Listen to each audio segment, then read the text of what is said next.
Hi, I'm Joel. I'm Chiquita, Sister Black. This is the Blacks. So what you want to talk about? I don't know what you want to talk about. We can talk about anything. Why'd you turn your I don't want to. I don't want to look like no rag doll. no rag doll? No, it has to be it can be that way for a little bit, but it has to be I may stop and it may flip over. But we'll have content. We don't really need content. We just talk about what we talk about. So tonight, I don't know what to say. I want to ask a question. Yeah. I was just watching a movie. I can say now you know this is not on Facebook, right? Okay. I just got my recorder on. I was gonna go to that place and get one of those things, that $5. We was watching that something on TV the other day, last Saturday. Mm-hmm. Now, they were talking about it. Do you think a married couple could have the opposite sex as friends? Oh. Well, here's what I think. You know, I think that can work, but having said that, I think that I can't have a friend of the opposite sex, or almost a friend, period, that's not a friend of my wife. That's the way I look at it.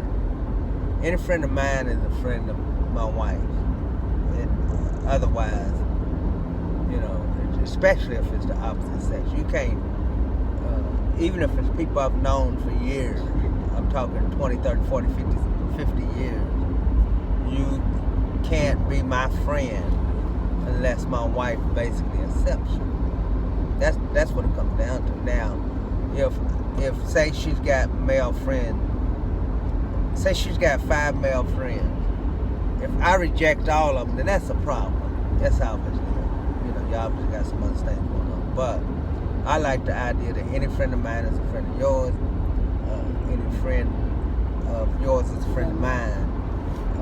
If somebody if I have a friend or I meet a coworker that and we become like friends, a male coworker, no, a female coworker, and she sort of acts like distant towards you. So that's my take on that. That was a good question. That was a good question. You know. Okay. Do you think a man, when you, should a woman ask a man out? I will tell a say man that this she's way. interested.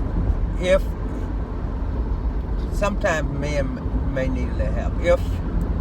If there's an established relationship, what I mean by that, like if they're friends and they know each other. Like for instance, say one of my daughters, you know, they got high school friends. They just friends. Mm-hmm. But say she likes him.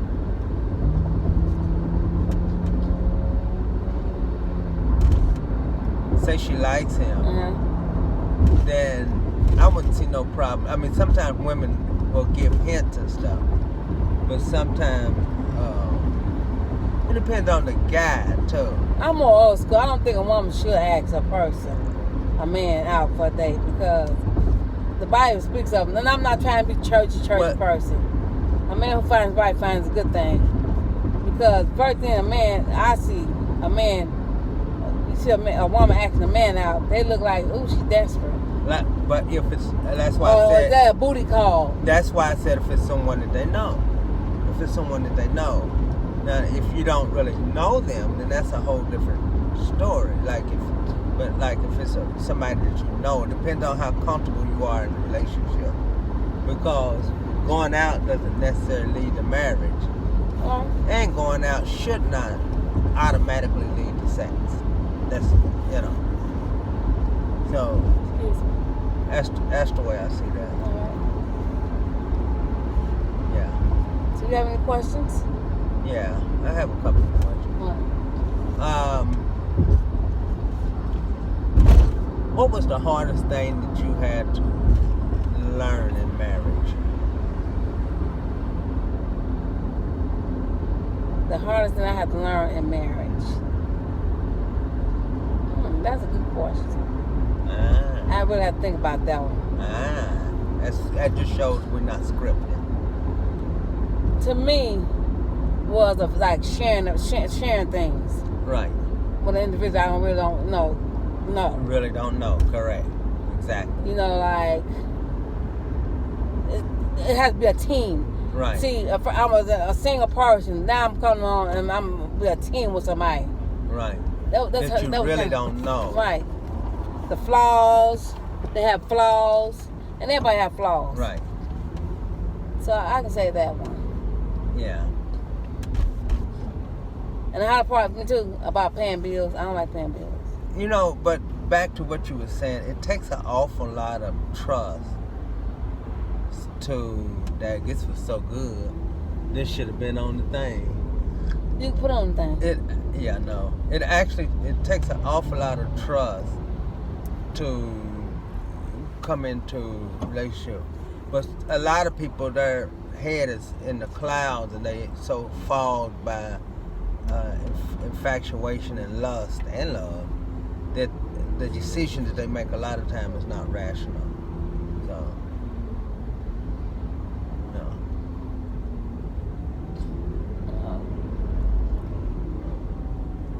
So what would you tell if you was a single, like a man today?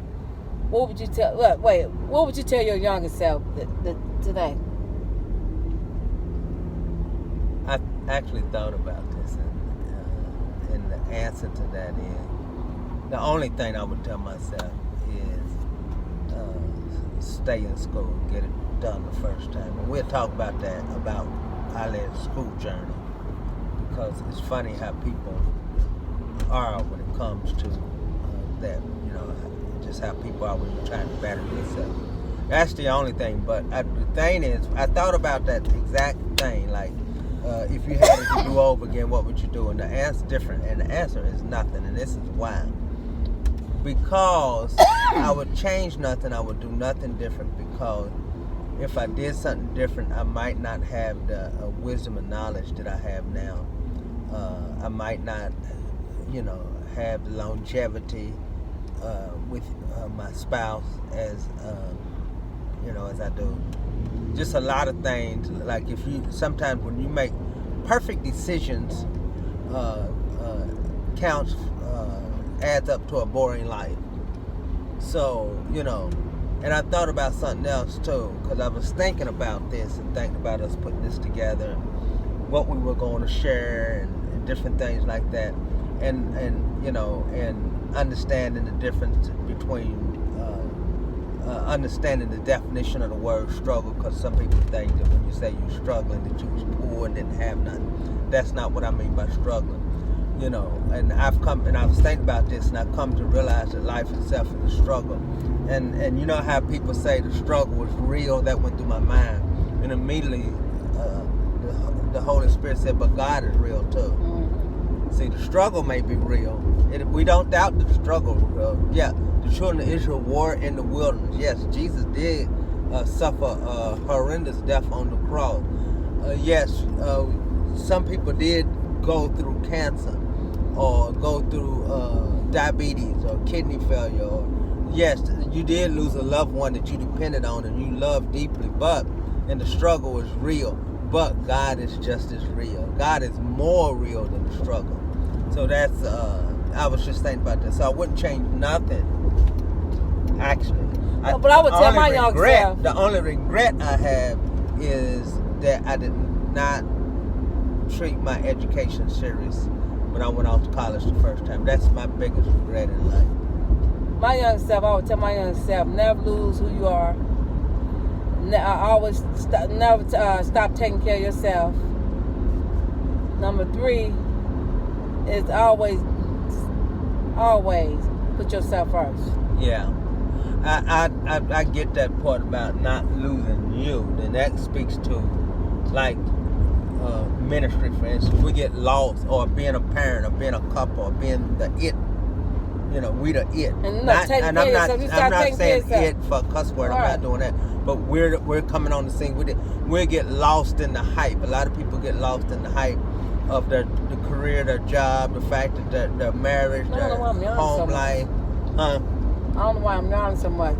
Wow. Why you yawning? Yeah, I'm just the seasons changing. But yeah, you lose. Yeah, a lot of people get lost in you know, in all of that, and that's just a dangerous thing. And you know, I was thinking about Texas, about when we were assigned to Houston and when we were assigned to Dallas. And there was a video on Facebook, had Sunnyvale there, and Brother Hartfield had posted it. The late pastor, Bishop's son, was singing, a young lady was singing, Lindsay was on the piano, and my response was priceless. And that whole season was priceless. It was just priceless. And I like, oh, this is the other part I was gonna say, like, what would you do different? I wouldn't want to go back and change anything on those assignments, but I would like to just go back so that I could just cherish the moment, just hug on that moment and cherish it, because it's possible that I did not cherish it as much as I should have when I was in there. Like when you're in that moment, we just consume with what's going on, but we don't stop. In the old time, they say stop to smell the roses. I wish I could just step back into that place, any scene from Texas, any scene, good or bad or otherwise, and just cherish that moment. Because I was a young pastor, and you know, people's family members died, and they looked to me for encouragement. And back then, I didn't know what that meant. I just knew that I had to prepare a sermon. I was preaching a sermon, but they entrusted me with the last words of their loved one.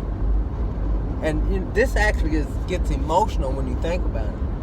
You know, so before you think that somebody's doing you wrong or somebody don't like you, look at what they are entrusting you with. You know, and I just wish that I could go back and just hug that moment, just cherish that moment. Like my mom passed away in 2017. You have to understand, I don't know if I would want to spend it, you know how people say, if you can spend a day with anybody that's passed on, I don't think I'd want to spend a day with her, because I don't think that she would be the same, because she's asleep, her spirit, soul is with the Lord, and the Lord is preparing for her for the second coming. That's the way I see it. So I don't know if I want to do that. God will give me dreams where I can cherish the moment of childhood when she taught me how to wash dishes, or different things that she has said, or different moments I think about and I chuckle. That's me stepping back into that time and hugging it. But as far as just, you know, wanting these people to come back or wanting to go back and do that, no, I wouldn't want to go back and do anything over. I just wish I would have, here's a good word for it, appreciated the moment. And like our marriage, I think about us through the years a lot, and I know that I love you, and I know that all of that is in its right place, but I just wish I would have appreciated a lot of those moments better than I did. Not that I was nasty or flaky or anything like that. It's just that I wish I appreciated those moments. So what I would say is appreciate the moment. That's pretty good. Yeah, I don't know. I just I've been reflecting, and I've lived longer than I thought that I would because of my medical situation. But when God says He's a healer, He's a healer. And you know, and He's promised me long life. So I want to make sure that these next 20 years, I cherish, appreciate the moment, appreciate my surroundings. I pay attention to where I'm going, because there's some stuff I'm going to talk to you about that's going to be added to this, what we're doing, that I want to do, that's going to, that we're going to be able to pull out. And I think I talked to you a little bit about it, like how we go on our vacation with a purpose, you know, and things like that. Just a lot of different things I want to do. Okay, guys, we're going to end this right now. We did 15 minutes. We'll talk to you all on the next The Blacks. Peace out.